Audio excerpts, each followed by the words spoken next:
जय श्री राम में आपका स्वागत है। कैसे आप सभी? आज हम देखने वाले प्रेमल हो। दोस्तों, मूवी की शुरुआत में एक आदमी को देखते हैं जिसके पास ना राजू नाम के एक आदमी का आधार कार्ड होता है एंड वो उस आधार कार्ड से राजू का एड्रेस निकाल के उसके घर पहुंच जाता है। वहां आने के बाद उसे पता चलता है कि राजू तो घर पर है ही नहीं, वो पास ही की नदी में नहाने गया होता है। इसलिए वो आदमी भी वहां पर नदी के पास आ जाता है जहाँ उस आदमी को राजू बड़े ही मजे से नहाते हुए दिखाई देता है। पर तभी वो आदमी जो राजू को ढूंढते हुए वहां पर आया था वो अपने आसपास देखता है और अपने बैग में से बेहोशी वाला इंजेक्शन निकालता है और राजू को लगा देता है। वहां से उसे वह अपने घर ठिकाने पर लेकर आता है और वहां पर आने के बाद जब राजू को होश आता है तो वो अपने आप को बंदी पाता है।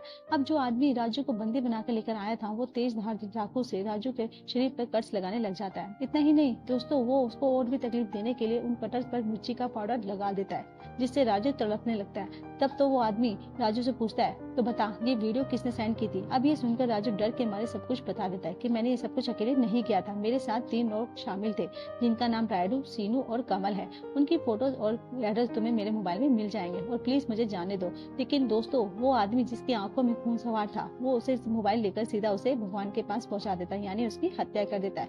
अगले सीन में हमें कुछ टाइम पहले का सीन दिखाया जाता है जहाँ रवि नाम का आदमी भागते हुए हॉस्पिटल जा रहा होता है क्योंकि उसको खबर मिली थी कि उसकी गर्लफ्रेंड प्रिया ने अपनी हाथ की नस काट ली और ज्यादा खून बहने की वजह से उसकी मृत्यु हो गई। इसलिए रवि भागते हॉस्पिटल आता है, लेकिन अंदर जाने से पहले ही प्रिया का पिता रमेश रवि को रोक लेता है और उसे मारते हुए कह रहा होता है कि तुम तो कहते थे कि तुम मेरी बेटी से प्यार करते हो, तो आखिर तुमने ऐसा क्यों किया?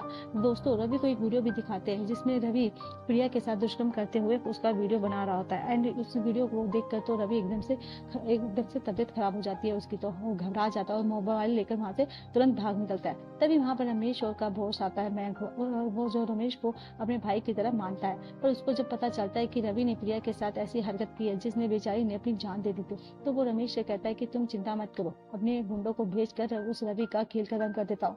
दूसरी तरफ प्रेजेंट टाइम में कमल एक जगह पर जाता है जहाँ उस आदमी ने राजू को बंदी बनाकर रखा होता है। दोस्तों, कमल यहाँ पर इसलिए आया था क्योंकि राजू को अपहरण करने वाले में कमल को फोन करके ये बता दिया था कि राजू अचानक से बेहोश हो जाता है, इसलिए जल्दी से यहाँ पर आ जाओ। एंड इसी वजह से राजू कमल को वहां पर बुला लेता है। यहाँ पर आता है तो उसे वो क्या पता था कि राजू तो पहले ही भगवान को प्यारा हो चुका था। अब अगली बारी उसी की थी। कमल वहां पर आते ही वहां रवि पहुंच जाता है। पहले तो कमल को बुरी मारता है और उसके बाद फिर से कैमरे के सामने रिकॉर्ड करते हुए उसका गला काट कर खत्म कर देता है।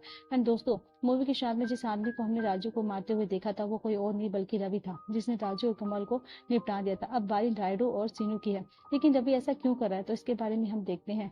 पीछे पास्ट में जाती है फिल्म। फिर उसके बाद रवि एक मेडिकल स्टूडेंट है और वह अपनी पढ़ाई पूरी कर सके इसलिए मेडिकल स्टोर में काम करता था। उसका सपना भी है कि वह खुद का भी एक मेडिकल स्टोर खोले। अब ऐसे ही दिन बीतते हैं। अब रवि जब नहा रहा होता है तभी वहां पर एक बच्चा आ जाता है जो नहाने की बाल्टी रवि से दूर कर देता है क्योंकि सुबह सुबह रवि ने उसको इंजेक्शन लगा दिया था। इसी का बदला वो बच्चा रवि से लेना चाहता था। बेचारे रवि की आंखों में साबुन लगने से उसको काफी ज्यादा जलन हो जाती है, पर तब भी वो बच्चा बाल्टी रवि को नहीं देता। लेकिन तब वो वहां से प्रिया गुजरती है जो अपने दोस्त के साथ होती है, उससे रवि की ऐसी हालत देखी नहीं जाती, इसलिए वो बच्चे से बाल्टी लेकर रवि को दे देती है। रवि जैसे ही बाल्टी लेकर प्रिया का हाथ पकड़ता है ना तो वो हैरान हो जाता है। वो सोचता है अरे ये किसका हाथ पकड़ लिया मैंने। वो आंखों में साबुन लगा होने के बावजूद भी आंखें खोलकर प्रिया को देख लेता है एंड उसकी नजर बस जैसे प्रिया पर पड़ती है उसको देखता रह जाता है दोस्तों, क्योंकि वो काफी ज्यादा सुंदर थी। जो प्रिया को देखकर रवि को ऐसी फीलिंग आ रही थी कि शायद उसने कभी उसको देखा हो, लेकिन उस वक्त भी वो प्रिया कुछ कहती नहीं है और वहां से चुपचाप से चली जाती है। अब रवि भी अपनी डेली के काम में लग जाता है। अब वो मेडिकल पे जाना, जिसको जरूरत हो उसके घर पे दवा पानी देना, और यहाँ तक कि रवि की माँ दोस्तों इस दुनिया में नहीं थी। ये सिर्फ अपने पिता के साथ रहता था जो टैक्सी चलाते हैं, लेकिन शराब भी वो काफी ज्यादा पीते थे जिसकी वजह से अक्सर उनकी तबीयत भी खराब ही रहती थी। ऐसे ही वो अपने बाप की सेवा करता रहता था। वो दारू पीने की वजह से उनकी तबीयत कुछ ज्यादा ही खराब रहने लगी थी, कभी कुछ भी हो जाता था। अब अगले दिन की बात है तो रवि वापस प्रिया के आने का इंतजार कर रहा होता है और जैसे ही वह रास्ते में से गुजर रही होती है तो रवि इस बार खुद ही अपनी बाल्टी साइड करके उस बच्चे को चलाने लग जाता है ताकि प्रिया को लगे कि बच्चे ने फिर से बाल्टी दूर कर दी है। वो जिसका क्या उसको दे ही दे, लेकिन इस बार प्रिया रवि की तरफ देखती भी नहीं है और अपने रास्ते सीधे चली जाती है। ये देखकर रवि को थोड़ा सा हंसी होती है क्योंकि उसने जो सोचा था वो हुआ नहीं। वो कहीं ना कहीं उसको पसंद भी करने लगा था। और होता अगले सीन भी है, प्रिया अपनी दोस्त के साथ रवि के मेडिकल पर दवा खरीदने आई होती है। ये देखकर रवि एकदम से खुश हो जाता है और प्रिया के पास जाकर कहता है कि मैंने आपको कहीं तो देखा है लेकिन याद नहीं आ रहा, कहाँ देखा है। पर दोस्तों प्रिया इसको कोई जवाब नहीं देती, लेकिन उसकी दोस्त कहती है रवि से, डायलॉग ये बहुत बेटा पुराना हो चुका है लड़कियों को लाइन मारने के लिए, ठीक है, उन्हें कुछ और ढूंढना पड़ेगा, एक काम करो रास्ता छोड़ो, हमें और जाना है घर पे, हम यहाँ से जाने दो। इतना कहने के बाद वो दोनों वहां से चले जाते हैं। दूसरी ओर मयंक के गुंडे एक लड़के को पकड़ कर उसके पास लेकर आते हैं, जिसे मयंक बहुत बुरी तरह मारता है दोस्तों, क्योंकि उसके पास एक आदमी आया था जिसने शिकायत की थी कि एक बर्दाश्त लड़के ने उसकी बेटी को प्यार में फंसाया और धोखा दे दिया। इसी वजह से दोस्तों मयंक अपने गुंडों के साथ मिलकर उस लड़की की पिटाई कर रहा था ताकि वह दोबारा ऐसी हरकत ना करे। अब दोस्तों रवि एक घर पर दवा डिलीवर करने आता है तो देखता है इत्तेफाक से वो किसी और का नहीं बल्कि प्रिया का ही निकलता है। ये देखकर तो रवि को और भी चाहिए क्या था, उसकी खुशी का कोई ठिकाना नहीं होता कि क्या किस्मत है यार मेरी। और अब तो उसको और यह भी पता चल जाता है कि प्रिया रहती कहाँ है। पर अब जो प्रिया की बहन कभी कहती है कि वो छुट्टा नहीं है तो कभी पीने का पानी मांगकर चाय की तरह स्लो स्लो उसको पीने लग जाता है ताकि वह थोड़ी देर और रह के प्रिया को निहार कर पाए। तभी वहां पर रमेश आ जाता है और रवि से कहता है कि दवा दे दी ना तो पैसे लो और यहाँ से चलो, यहाँ से निकलो। दोस्तों रवि भी वहां से ज्यादा कुछ नहीं कहता और चुपचाप से वहां से चला जाता है। अब मेडिकल में आने के बाद उसका दोस्त रवि को उसकी वीडियो दिखाता है जो कि क्यों ना वो अपना भी एक फूड पॉइजनिंग चैनल खोल ले। रवि मान जाता है। दोस्तों अगले दिन अपना चैनल खोलकर जगह जगह खाने के रिव्यू डालना शुरू कर देता है। तब एक दिन उसे एक फूड स्टोर पर प्रिया दिखती है। रवि तुरंत उसके पास जाता है और उसे खाने के लिए बारे में पूछता है तो कैसा लगा, लेकिन इस बार भी प्रिया कुछ नहीं जवाब देती। तो प्रिया की दोस्त रवि से कहती है कि ये जवाब नहीं देगी क्योंकि ये बोल नहीं सकती। और ये तभी सुनकर रवि का दिल टूट जाता है कि शायद मैंने प्रिया की फीलिंग उससे माफी मांगनी होगी, इसलिए वो माफी मांगने के लिए 2-3 दिनों तक प्रिया को ढूंढने लग जाता है। क्योंकि 3 दिनों से उसे प्रिया ना तो घर पर दिखी और ना ही कॉलेज में दिखाई दे रही थी। और 3 दिन के बाद जब प्रिया उसको दिखाई देती है तो रवि बिल्कुल उसका रास्ता रोक कर पूछता है कि आखिर तुम कहाँ गायब हो गई थी, तुम्हें पता है कि मैं कितना परेशान था तुम्हें। अब उसकी दोस्त कहती कि हम तुम्हारी दोस्त मतलब कि तुम हो कौन जो तुम हमारे लिए परेशान हो रहे हो। दोस्त रवि इसका कोई जवाब नहीं देता और वो प्रिया को साइड में ले जाकर उससे पहले तो माफी मांगता है और कहता है कि मुझे अपनी दिल की बात कह देता हूँ कि मैं तुम्हें बहुत पसंद करता हूँ, मैं तुम्हें हमेशा खुश रखने की पूरी कोशिश करूंगा। अगर तुम भी मुझे पसंद करती हो तो थोड़ा टाइम लेकर मुझे जवाब दे सकती हो। लेकिन दोस्तों प्रिया का कोई जवाब ना देकर वो चुपचाप से वहां से चली जाती है। कुछ टाइम के बाद प्रिया की दोस्त रवि के मेडिकल पर प्रिया का लिखा हुआ लेटर लेकर आती है, जिसमें प्रिया ने लिखा था कि आज तक जिस भी लड़के ने मेरे बारे में जाना मैं बोल नहीं सकती तो उन्होंने मुझे बस सिंपैथी दिखाई और उसके बाद कभी बात तक नहीं करने की कोशिश भी नहीं की। अपनी इस प्रॉब्लम की वजह से बचपन से लेकर आज तक अकेली रही, लेकिन आज जब तुमने मेरी प्रॉब्लम को जानते हुए भी मुझे प्रपोज किया तब मुझे एहसास हुआ कि नहीं तुम बाकी जैसे नहीं हो। तुम कहते थे ना कि तुमने मुझे कहीं देखा था, तो तुमने आज से 4 साल पहले जब पानी में डूब रही थी तब तुमने मुझे बचाया था, याद नहीं? तुम्हें अब मेरी जिंदगी अब तुम्हारी ही दी हुई है, इसलिए तुम पर इसका पूरा हक बनता है पूरा, और मैं तुम्हारा प्रपोजल एक्सेप्ट करती हूँ। बस दोस्तों ये सुनकर तो रवि के मानो पैर पे पंख लग गए थे और अब तो बहुत ही ज्यादा खुश हो जाता है और तुरंत प्रिया से मिलने चला जाता है और वहां जहाँ प्रिया भी उसी का इंतजार कर रही होती है। और अब यहाँ से होती है उनकी लव स्टोरी की शुरुआत। दोनों एक दूसरे को फिर पूरी शिद्दत से पहचानने लगते हैं और एक दूसरे की जीने मरने की तक तैयार हो जाते हैं। अब जैसे जैसे दिन गुजरते हैं उनका रिश्ता और मजबूत होता है। एक दिन रमेश की फैक्ट्री में काम करने वाला आदमी जिनको रामाराव होता है वह उनको देख लेता है गले मिलते हुए, तो इसलिए वह उसके बारे में उसके पिताजी को बोल देता है कि सुनकर तो पहले उनको यकीन नहीं होता कि उनकी बेटी नहीं ऐसा नहीं कर सकती, जरूर ये हमारा झूठ बोल रहा होगा।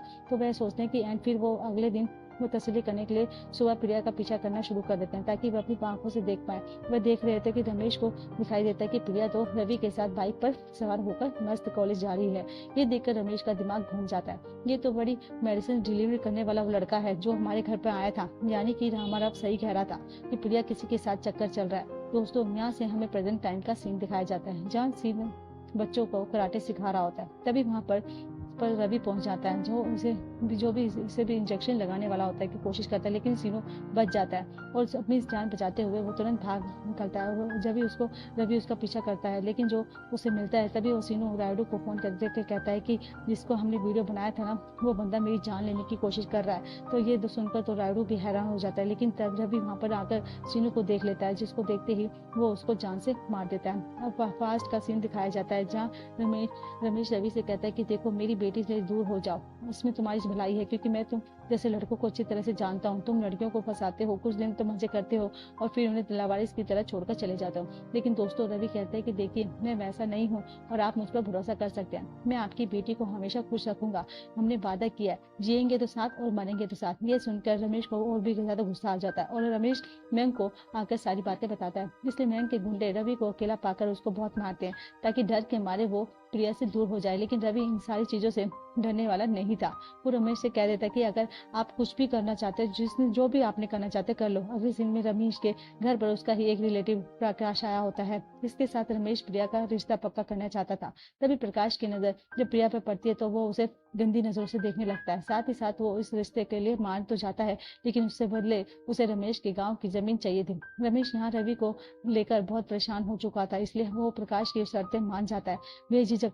जिसके बाद प्रकाश प्रिया के पास आता है, उसे मनाते हुए कह रहा होता है कि तुम जैसी लड़की को मैं ना घास तक नहीं डालता, जिसे बोलना ना आता हो वो किस काम की। एक बार बस जमीन मेरे नाम हो जाए, जिस उसके बाद तो तुम्हें डिवोर्स निकाल कर फेंक दूंगा। साइड बताओ। उसके बाद दोस्तों, खुद तो काले सांड जैसा है और प्रिया के बारे में ऐसी बातें कर रहा है। अब इन सब चीजों को से प्रिया एकदम से उठ जाती है और वह शादी बिल्कुल भी नहीं करना चाहती थी। इसलिए वो रवि को इन सब के बारे में बताने के लिए मंदिर के पास बुलाती है। वहां पर वो पूजा तो हो ही रही होती है कि जिस वजह से रवि की आवाज तक प्रिया को सुनाई नहीं देती होती। इसलिए वो दोनों वहां से मंदिर के पीछे जंगल वाले एरिया में आ जाते हैं। जहाँ पर आने के बाद जैसे ही रवि को प्रकाश के बारे में पता चलता है, वो प्रिया से कहता है देखो, घबराने की जरूरत नहीं है और मैं ऐसा कुछ होने नहीं दूंगा।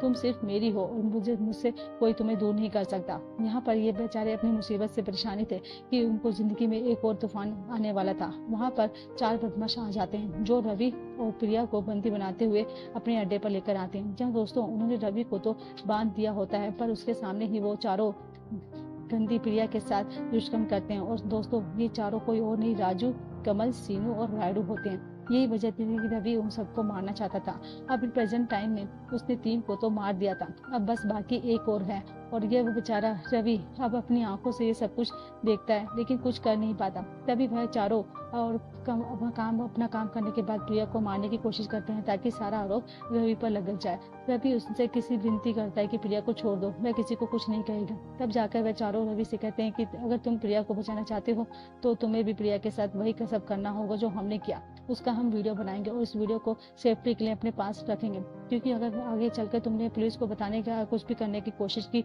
तो ये वीडियो इंटरनेट पर वायरल हो जाएगा। बेचारे रवि को सिर्फ अपनी प्रिया की जान बचाने दिखाई दे रही थी और कुछ नहीं दोस्तों, इसलिए वो दरिंदों की बात मान लेता है। और दोस्तों, यही वीडियो देखकर रमेश और रवि से कह रहा था कि तुम तो मेरी बेटी से प्यार करते हो, कि ये तुमने मेरे साथ उसके साथ ऐसा क्यों किया। जबकि दोस्तों, असल तो आप इस सबने देख ली होगी। आप चारों के जाने के बाद रवि प्रिया से कहता है हम अभी पुलिस के पास जाएंगे और इन्हें सारी बात बता देंगे, लेकिन प्रिया उसको रोक देती है, क्योंकि किसी भी हाल में वो नहीं चाहती कि ये वीडियो वायरल हो, क्योंकि उससे होगा क्या, उसके परिवार की बेइज्जती होगी।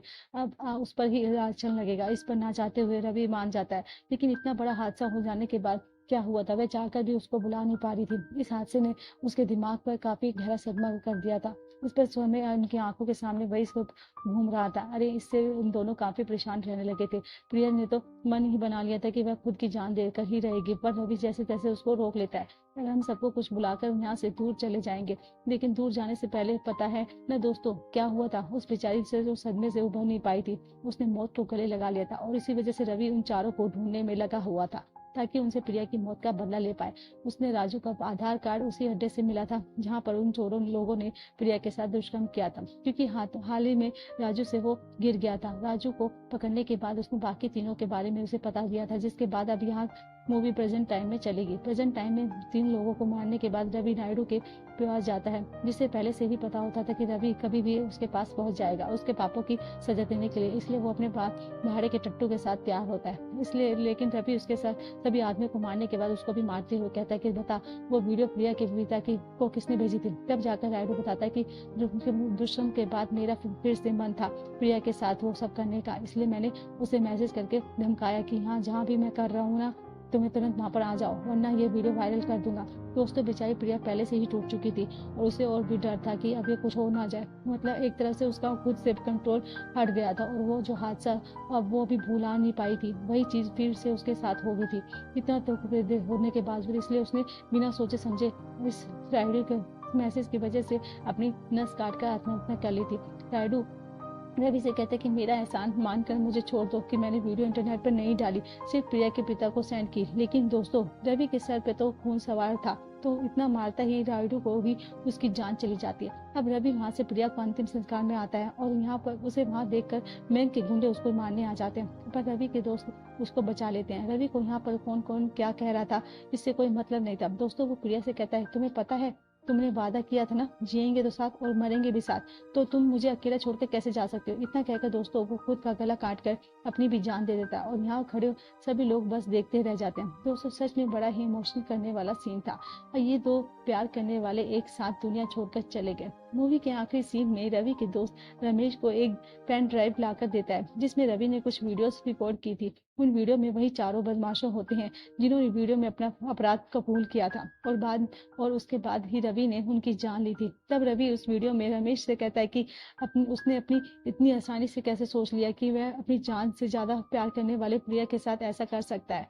मैं तो इन सब के बारे में सोच भी नहीं सकता था। मैं तो उसी टाइम पर मर गया था जब प्रिया की जान गई थी, लेकिन मुझे इन चारों को भी मारना था, इसलिए मैंने पहले से इनको पापों की सजा दे दी थी। मुझे लगता था कि शायद ये दुनिया मेरे और प्रिया के लिए बनी ही नहीं थी, और हाँ, ऊपर जाने के बाद हम जरूर एक दूसरे का साथ रहेंगे जहाँ पर हमें परेशान करने वाला कोई नहीं होगा।